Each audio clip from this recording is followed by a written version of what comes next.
The following program is rated GE. It is suitable for general family viewing. Hello and welcome to another episode of The Realtor. My name is Robert Dongo, and today I believe what we are about to discuss concerns all of you, if not even those who are not here. Now, I have a helmet here.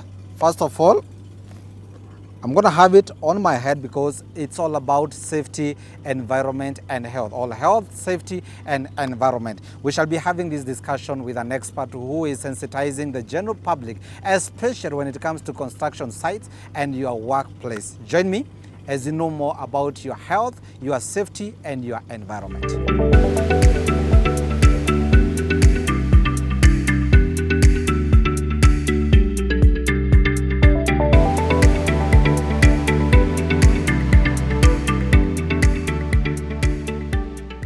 And as I've told you, of course, we are here with Brian from Diligence Consultants Limited. And Brian, thank you very much. It is such an amazing experience having you on site, telling us what you do best. Yeah, kindly say hi. Tukumbushe unafanya nini as we go up. Thank you, Mr. Robert, for having me. Right. My name is Gishuro Brian from Diligence Consultants Limited. We are health and safety consultants firm, right, dealing with health and safety. Mandatory, our mandate is to ensure the workers are safe, free from injuries, with the key goal of having zero harm. Right. Zero harm. Yes. And Brian, is something that is, it's not new to us, but people assume it.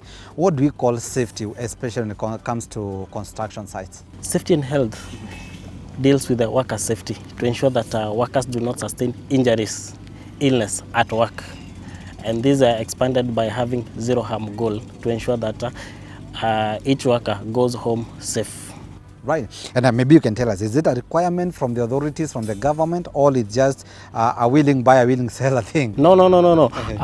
For all the organization, all the construction sites have a moral responsibilities of ensuring our workers are safe and free from injuries. And in such a moment when we are talking about zero harm, zero injury, is it something realistic, or it's something that maybe we'll come to know about it way later? Not really. We have the mandate of OSHA 207, which requires the employer to ensure the safety of the employees while at site at their premises of work. OSHA 207. 207. Yes. What does it state? The OSHA is a guiding regulation in ensuring workers' health and safety in Kenya. Among other provisions are the worker safety. We have the regulation that should be followed by employers. We have a health and safety system that should be put in place to ensure the workers are safe. Inspections of workplaces, inspection of lifting equipment, inspection of and audits of workplaces to ensure that they are free from hazards and accidents. And maybe as you talk about this, I know you've been doing this over years. What is the rate of compliance, maybe through statistics or your own survey? Currently, we have seen a lot of awareness.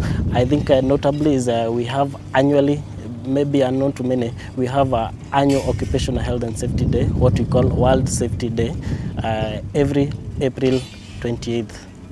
Yeah, this is where we celebrate health and safety to create more awareness to the workplaces, to the communities, to the employers, and all the community, to ensure that they are aware of the health and safety obligations. They are aware of what the employer should do to ensure their safety. And probably you can tell us the level, the degree of uptake. How is the reception by the general public? Very good question. We have seen a lot of improved awareness in matters health and safety. We have seen improvement in terms of statistics that we get, reduced fatalities, injuries, occupational diseases. We also have seen that we have having more inspections from the authorities, lower cases of enforcement actions from the government. Right. Yes, yes. Those are the key indicators to see in as much as health and safety, where are we as a country. Yes. And probably when you talk about there's a notable improvement, I know you must have been coming from a place of statistics.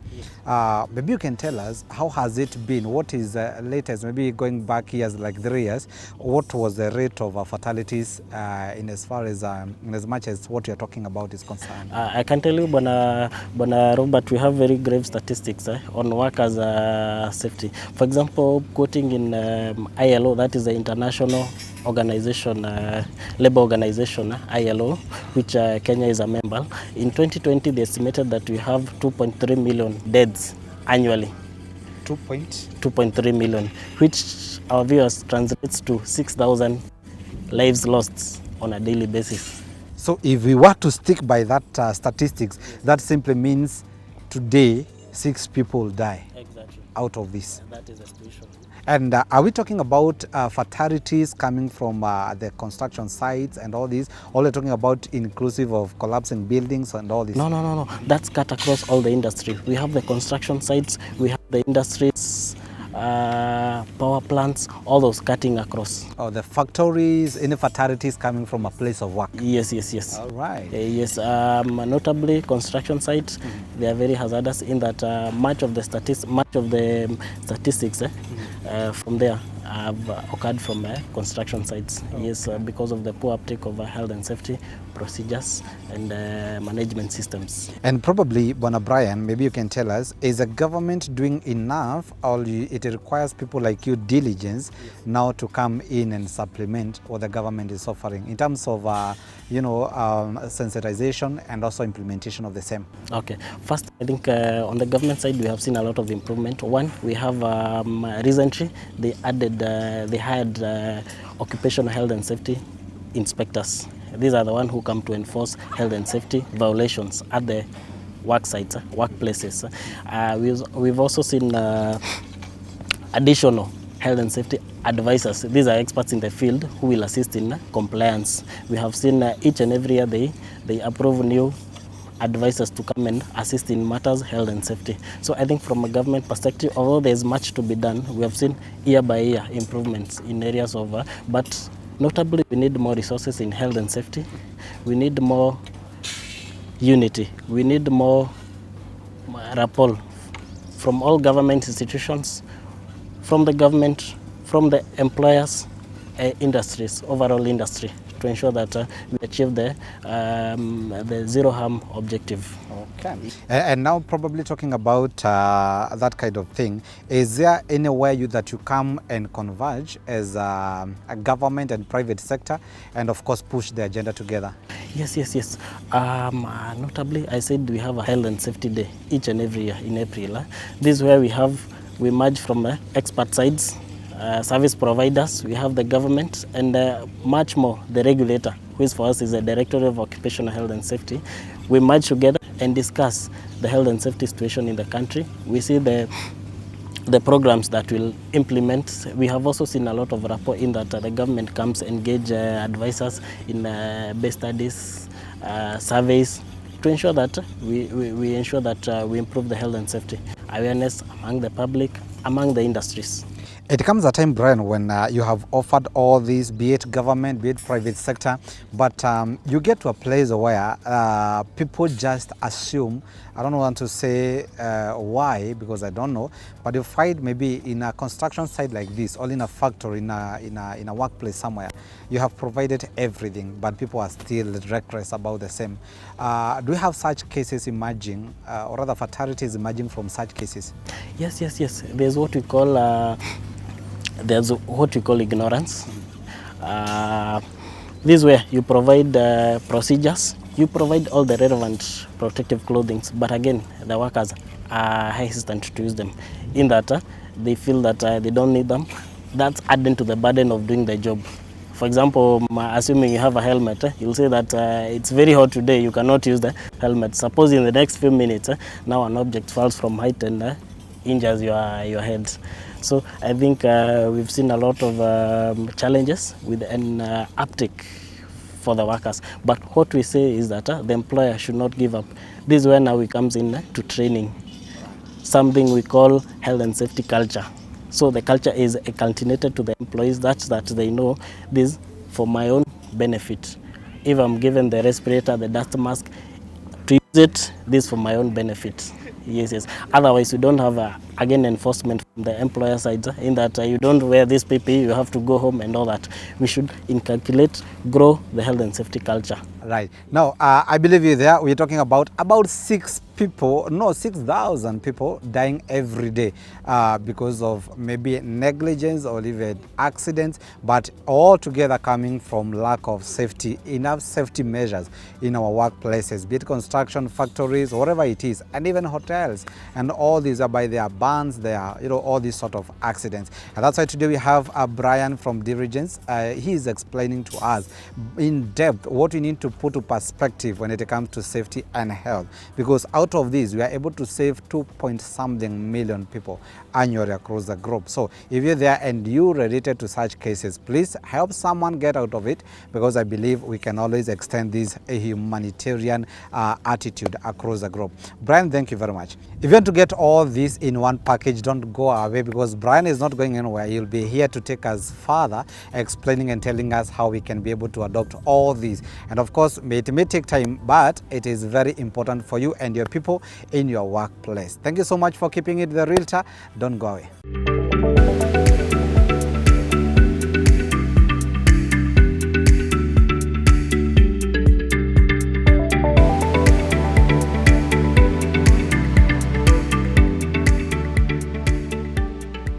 Thank you and welcome back. This is a Realtor and we are so excited to bring you today's episode, because what we are covering today, I believe it touches all of us as long as you wake up one day, or rather every day, and go to work. Wherever you work from, you need safety, you need good health, you need protection. And that's why we have Brian from Diligence Consultants Limited, who is a health and safety expert. And special thanks to Manor Residence, a project by Wilston Homes, who are hosting us here as an example of those who are complying, all are compliant to what you're talking about today. Welcome so much back, Brian, and we thank God for you. Thank you for the insights you're sharing, because I believe we need it more than we need the work, because again, there's no need of working while dead.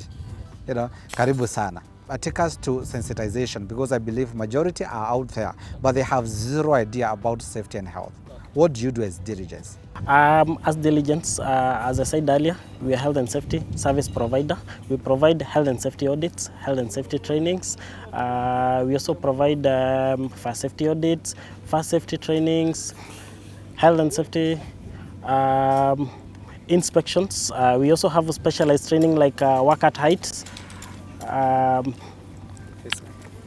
environment audits. We also have environment impact assessment for new projects. A project like this, before you do any construction, you have to do environment impact assessment, seek for NEMA approvals, then you can proceed with the project. As you said, we have a sensitization team.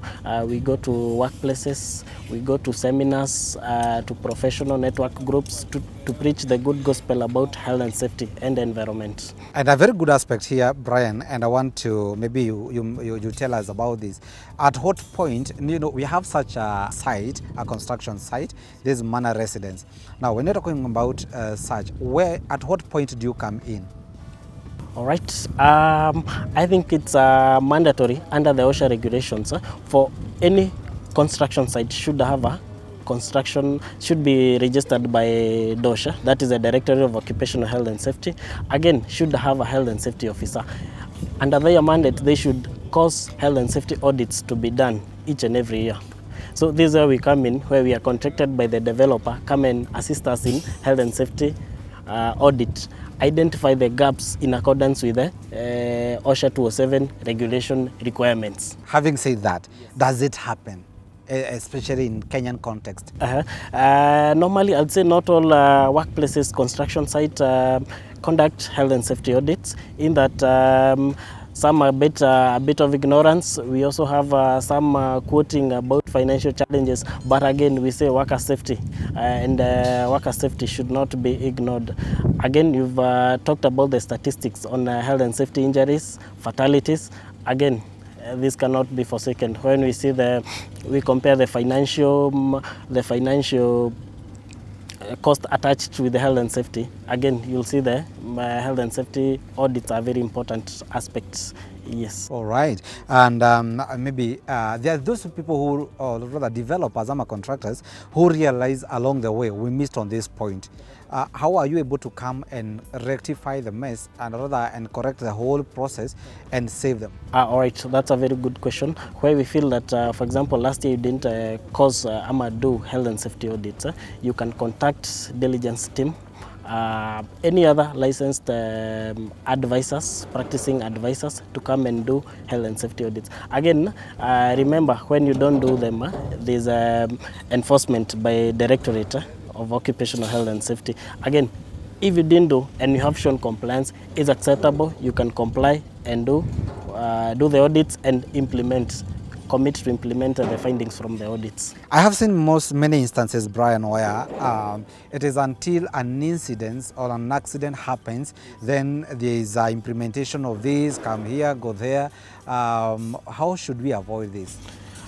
First, I think there should be awareness among the developers, such that immediately they have a project, they know A to Z on what should be done before initiating the project. First, for example, we have a registration of a construction site. We have a health and safety officer on site. We also have now the health and safety officer will ensure that we have the mandatory PPE. We have a risk assessment done. We have a statutory audits done before implementation of the project. We have all the health and safety team on board before the project moves on. We have seen where we have started with the developers in assisting them in health and safety, but along the way we lose them in that they say it's very expensive to implement. They say it's time wasting. For example, construction site where time is of urgency. So as you've said, I think it's urgent that we should create emphasis on health and safety to ensure that even the project stops. Because from the Kenyan context, we have seen accident happen. That's why we rush to report the accidents. We meet that the workplace is not registered. No audits have been done. We have seen frequent injuries at the site while no action was taken to reduce the frequency of urgency, which should be a key indicator to ensure that your health and safety management is a myth. I would go, maybe it may sound harsh or hard, but is corruption a key hindrance to safety and health? Yes. Yes, we have seen. In the Kenyan context, we have seen that developers don't want to comply. In terms they don't want to do the audits. They find that it's very expensive to implement the audit findings, such that they are also willing to bribe and close the one way to ensure that they don't enforce, they don't do the audits. Again, we have also seen during accidents that some of them during investigations, they don't want to come the culprits and having the obligation, such that they bribe the authorities and they avoid the situation. But well said and done. Yes, we have corruption affecting health and safety systems improvements. Having said that, Brian, maybe you can tell us, you as an entity, as people who are trying to fight and help the Republic, what are you doing to make sure that corruption does not hinder you from doing what you're supposed to do? Okay.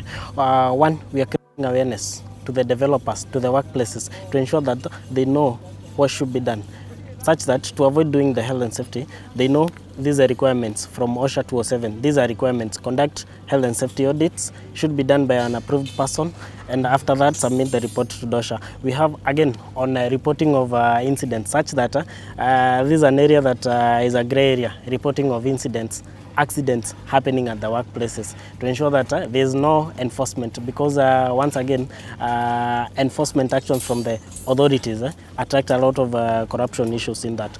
Again, compensation of workplace injuries. We are trying to create a lot of awareness, training programs curtailed to reduce workplace accidents injuries while at work, because again, this corruption denies compensation to workers who have been injured while at work. Having said that, Brian, maybe you can tell us what happens, what's the process and procedure of claiming compensation once a staff or a worker is injured at the place of work? Okay, we have a work WIBA 207. We call it Work and Injuries Benefit Authority in place that specifies what should be done immediately and an accident happen. In a nutshell, once an accident happens, you're supposed to report. If it's a fatality, you're supposed to report within 24 hours. If it's a minor accident, you're supposed to report within 7 days. Again, we've seen that is an improvement in the health and safety management, in that the workplaces can be reported online. You don't have to do all the paperwork. You can report online, where the directorate now keeps all the statistics of the accident. Immediately an accident occurs, you have to report and cause investigation. We have what we call the health and safety committee roles. Our committee team helps in investigation. What caused this accident? In other words, what caused this accident? How can we in future prevent the occurrence of the accident? Yes, and again, once you know what happens, once we identify what caused the accident, the case is reported to DOSH. Now DOSH takes it all to ensure that we assess how the extent of injuries. For example, workers have lost one eye. Is it a fatality? A fatality is classified as 100%. Now you have to reimburse this worker 100%, which are now taking in the beneficiaries of the deceased worker. And having talked about WIBA, we call it Workers' Injuries and Benefits Authority. Is there an insurance attached to it, or it's now the employer or the owner to go back to their pocket and sort it? No. This is where we come in to insurance of workplaces. Normally, according to OSHA 207, the workers should be insured through a WIBA insurance. We have them, the likes of APA. We have GA insurance, which assists in insuring our workers while at work. So that we even have WIBA Plus, such that when you are going to work, suppose you are not classified as being at the workstation, while going to work or any other related to workplace, you can be compensated for injuries. That by this you mean even the casual laborers and the casual workers are protected? Yes, they should. They should be as well, because it's a responsibility of the employer. Even the casuals, they should be enrolled into the insurance scheme. But on that, I think enforcement has been very low in terms of the casual workers. Wow. Yes. Ideally, for fatality, should be compensated 100% back to that. For 8 years, the salary you've been earning for the next 8 years at a rate of 100%. But we've seen different percentages depending on the extent of injuries. For example, you've lost your hand, your limb, your leg, your hearing. All that under the WIBA specifies. But again, this assessment is done by a doctor, medical doctor, which again is licensed by directorate to work as to assist in occupational illnesses. I know there's much you do concerning environment, fire, and all this. Unfortunately, we can now take it from where we have started, and of course, I have a chat towards this. You are maybe a word to these viewers. Tell them not to joke with safety. Okay, we've had from this conversation, we've heard about the grave statistic from the accident injuries that have happened at work. We've also seen as Kenya, we are trying to improve the health and safety to reduce the injuries and protect our workers from injuries. The employers have a responsibility to ensure zero harm to the workers. The workers go home from their work, depending in regardless of the work they engage in. So, as talking to the employers, future employers, ensure you comply with the health and safety regulations. In case you are stuck, you can look for diligence team. They will be happy to assist. Or they see me. I'll take them where you are. Diligence is here, and of course, thank you so much for keeping it the realtor. This is simply our mandate, just to make sure that you have the best of life at your workplace, and also multiplying, and more so when it comes to construction, anything matters real estate. Thank you so much. My name is Robert Dongo, and thank you once again. I'll talk sweet to my producer so that we can look for them, so that we can talk about environment, we can talk about fire in future. Thank you so much. Until next time, May God bless you.